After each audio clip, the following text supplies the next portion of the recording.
টুকটাক স্যার মানে ইয়ে তো স্যার কিছু সুপারিশ থাকে আমাদের, সুপারিশ থাকে এটা আমরা জানি। এটা স্যার যদি একজন মালিক সমিতি বা সাংবাদিক আছে আপনার কিছু করার থাকে না। এই পাশে 12 নাম্বার অর্থাৎ 12 মানে যেহেতু প্রশ্ন করতে ও আচ্ছা ঠিক আছে। দ্রুত লেখা কি আছে 1 2 3 4 5 6 7 8 9 সে মার্ক পাইছে কত 10 যোগ 2 ইকুয়াল 12 12 পাস। এই জাহিদ আছেন? জাহিদ কি বলেন? এনরোলমেন্ট এক্সিকিউটিভ কত বছর ধরে? আপনার পিতার নামটা বলেন। নজরুল একসাথে পড়ে এবং আমার তো এত বন্ধু বান্ধব না যে প্রতিদিন কেউ 4000 কেউ 2000 টাকা পাঠাবে।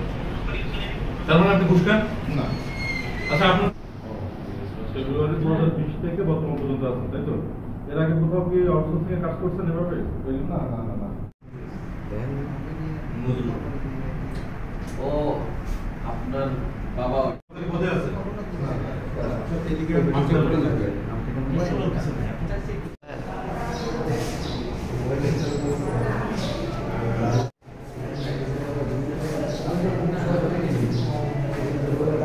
বাগেরহাটে বিভিন্ন ধরনের অনিয়ম, দুর্নীতি, কর্মচারীদের অসহযোগিতা, মোটরযানের রেজিস্ট্রেশন, ফিটনেস সার্টিফিকেট বা অন্যান্য গ্রাহক সেবা প্রদানে হয়রানি বা ঘুষ দাবির পরিপ্রেক্ষিতে আমরা আমাদের দুর্নীতি দমন কমিশন প্রধান কার্যালয়ের নির্দেশনা মোতাবেক দুর্নীতি দমন কমিশন বাগেরহাট জেলা কার্যালয় থেকে একটি টিম আজকে আমরা অভিযান পরিচালনা করি।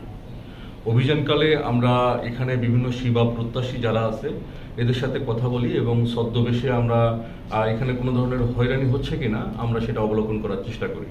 প্রাথমিকভাবে আমরা দেখেছি এখানে কিছু দালালদের উপস্থিতি আছে। আমাদের উপস্থিতি টের পেয়ে তারা এখান থেকে সরে পড়েছে এবং এখানে এসে যারা কর্মরত আছে অর্থাৎ এখানের কর্মকর্তা কর্মচারী সহ যারা আউটসোর্সিংয়ে আছে তাদের মোবাইলগুলো প্রাথমিকভাবে আমরা একটু চেক করার চেষ্টা করি, কারণ আমাদের কাছে তথ্য ছিল যে তারা মোবাইলের মাধ্যমে লেনদেন করে এবং বিভিন্ন গ্রাহককে হয়রানি বা অসৎ উপায়ে তারা অর্থ উপার্জনের চেষ্টা করে।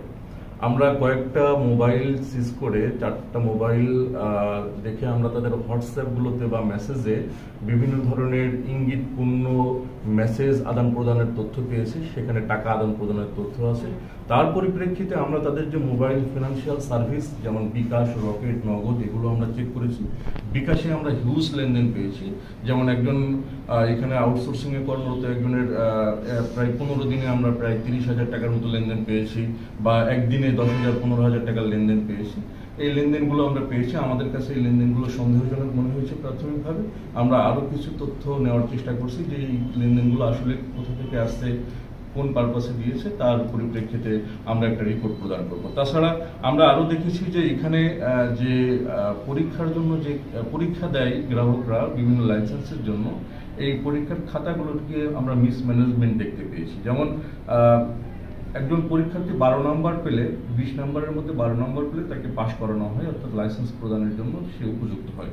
কিন্তু এখানে দেখা গেছে অনেকে নাম্বার কম পেয়েছেন, 7, 8 পেয়েছেন, তাদেরকে 12 করানো হয়েছে।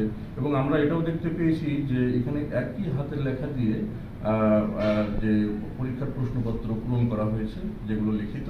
তো আমাদের কাছে এটা সন্দেহজনক মনে হয়েছে। প্রাথমিকভাবে আমরা কিছু কাগজপত্র এখান থেকে নিয়ে যাচ্ছি এবং কিছু কাগজপত্র চেয়েছি পরীক্ষার খাতা সহ।